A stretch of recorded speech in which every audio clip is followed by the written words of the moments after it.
advance.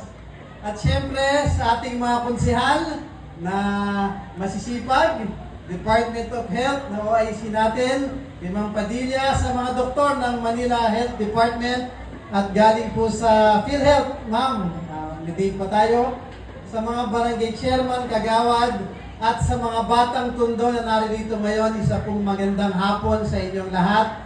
Parang kailan lang nung sinimulan po natin na nag-groundbreaking tayo dito at ngayon naririto na. Ako po ay masayang masaya na in behalf of the national government at syempre sa lokal na government ng City of Manila, naririto po lagi ang inyong pamahalaan para tugunan ang pangangailangan ng mga batang tundo.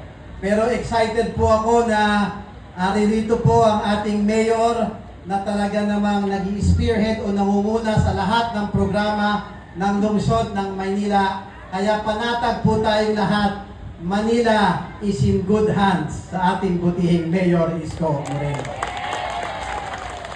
Kaya isa pong malaking karangalan na ipakilala sa inyo ang nag-iisa, ang pinakamagaling na mayor ng lungsod ng Maynila. Palakpakan po natin, wala nang iba kundi si Yorme Isko Moreno Dumagoso.